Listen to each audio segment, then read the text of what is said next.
बच्चों, आज हम आपकी अपनी हिंदी पाठ्य पुस्तक ए.बी. सरस्वती वंदन कक्षा 5 के पहले अध्याय का पठन पाठन करने जा रहे हैं, जिसका शीर्षक है मेरी अभिलाषा। बच्चों, यह पाठ एक कविता पर आधारित है और इसके कवि हैं द्वारिका प्रसाद माहेश्वरी। जैसे कि हमें शीर्षक से ही आभास हो रहा है कि इसमें कवि ने अपनी अभिलाषा को अभिव्यक्त किया है, और कवि की क्या अभिलाषा है और वो अपनी इस अभिलाषा को किन शब्दों के माध्यम से व्यक्त करने जा रहे हैं, उसका उद्देश्य क्या है, यह सब हम इस कविता के माध्यम से जानने का प्रयास करेंगे। और मुख्य रूप से इस कविता का जो उद्देश्य है, वो उद्देश्य कवि ने बताया है कि फूलों के जीवन से, जो फूलों का जीवन होता है, उन फूलों के जीवन से मानव सेवा के लिए आप सभी को प्रेरित करना।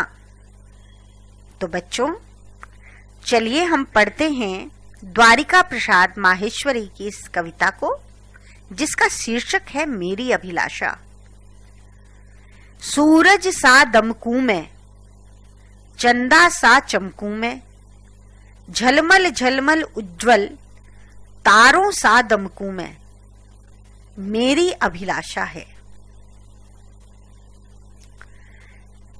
इसमें कवि अपनी अभिलाषा को इंगित करते हुए कह रहे हैं कि मेरी ये इच्छा है कि मैं सूरज सा चमकूं और सूरज सा दमकूं और चंदा की तरह चमकूं। कैसे चमकूं? झलमल झलमल उज्जवल। उज्जवल मतलब बिल्कुल साफ सुथरा, स्पष्ट।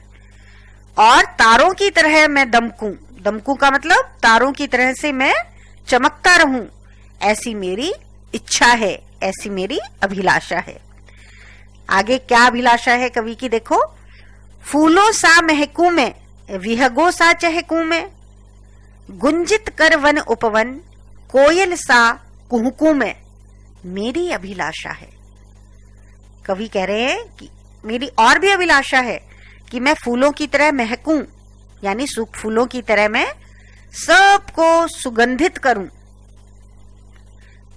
सबको अपने ज्ञान से महकाऊं। और विहगो का मतलब होता है पक्षियों की तरह चहकूं। गुंजित कर वन उपवन, कोयल सा कुकू मैं। और कवि यहां कह रहे हैं कि मैं ऐसा कोयल जैसा बनना चाहता हूं, जो जंगल और बगीचों में अपने मीठे स्वर से गुंजायमान कर दे, वहां के वातावरण को गुंजित कर दे, ऐसी मेरी अभिलाषा है, अर्थात मेरी ऐसी इच्छा है। और क्या इच्छा है कवि की? नभ से निर्मलता लूं, शशि से शीतलता लूं, धरती से सहन शक्ति, पर्वत से दृढ़ता लूं, मेरी अभिलाषा है। बहुत सुंदर पंक्तियां कवि ने यहां लिखी हैं। कवि कह रहे हैं कि मैं आसमान से निर्मलता ले लूं, अर्थात मैं आसमान जैसा निर्मल बन जाऊं, और शशि से शीतलता लूं। शशि मतलब चंद्रमा। चंद्रमा से, जैसे चंद्रमा शीतल होता है, चंद्रमा की किरणें शीतल होती हैं, वैसे ही मेरे स्वभाव में शीतलता आ जाए। और धरती से सहन शक्ति। कवि कहते हैं कि जिस प्रकार धरती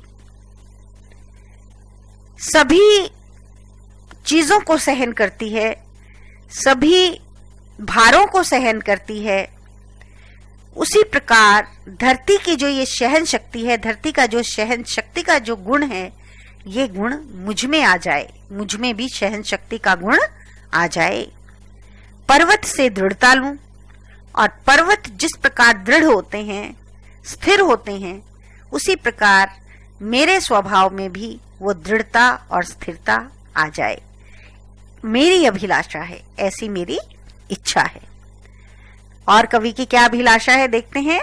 मेघों सा घिर जाऊं, सागर सा लहराऊं, सेवा के पथ पर मैं सुमनों सा बिछ जाऊं, मेरी अभिलाषा है।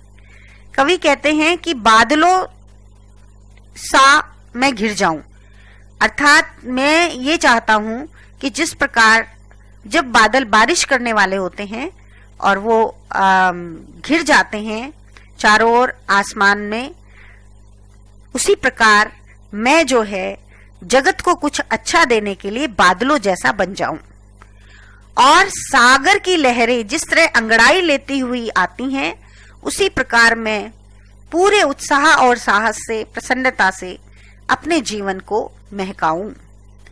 सेवा के पथ पर मैं सुमनों सा बिछ जाऊं और मेरे अंदर सेवा रूपी भाव इतना जागृत हो जाए कि मैं लोगों के लिए इतना परोपकार करूं कि जिस प्रकार सुमन यानी फूल अपनी सुगंधि को दूसरों के लिए छोड़ देते हैं, उसी प्रकार मैं अपने शरीर से दूसरों की सेवा कर पाऊं, ऐसी मेरी अभिलाषा है, ऐसी मेरी इच्छा है। तो बच्चों, इस कविता के माध्यम से हमने सीखा कि परोपकार में जीवन समर्पित होना चाहिए, अर्थात मानव मात्र का जीवन परोपकार के लिए ही बना है और हर मनुष्य को परोपकार करना चाहिए। धन्यवाद।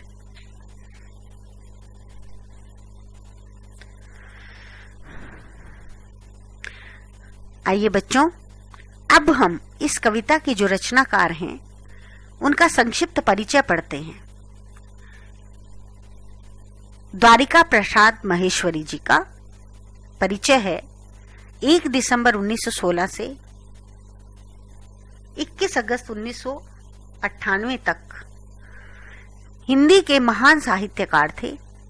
उनका जन्म आगरा जिला के रोहता गांव में हुआ था। उनका ऐसा ही एक और कालजयी गीत है, वीर तुम बढ़े चलो, धीर तुम बढ़े चलो। उन्होंने बाल साहित्य में 26 पुस्तकें लिखी हैं। उन्होंने आगरा को अपना काव्य क्षेत्र बनाया। केंद्रीय हिंदी संस्थान को वो एक तीर्थ स्थल मानते थे। इसमें प्राय भारतीय और विदेशी हिंदी छात्रों को हिंदी भाषा और साहित्य का ज्ञान दिलाने में माहेश्वरी जी का योगदान हमेशा याद किया जाएगा। चलिए बच्चों, अब पाठ के शब्दार्थ देखते हैं।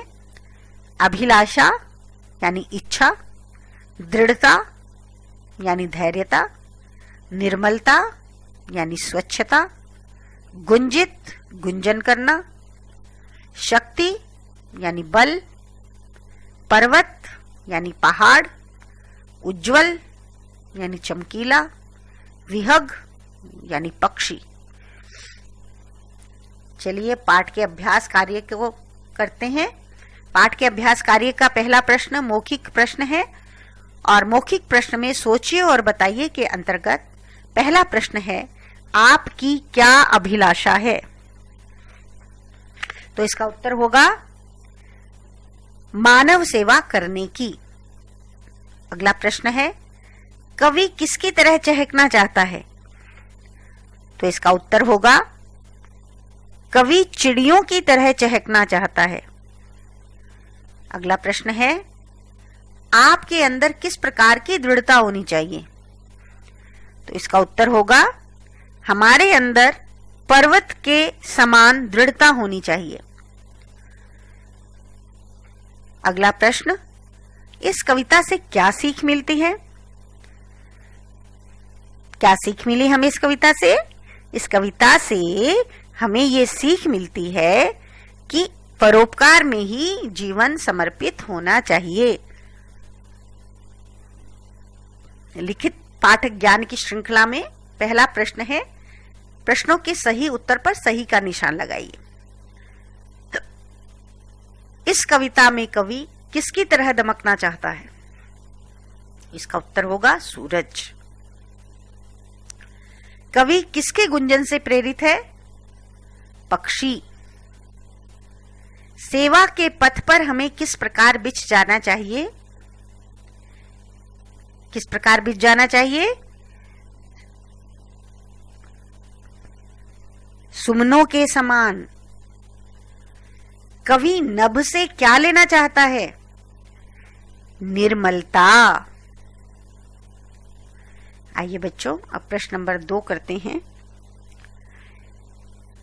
नीचे दिए गए कविता की पंक्तियों को पढ़कर पूरा करना है हमें। तो चलिए पूरा करते हैं पंक्तियों को।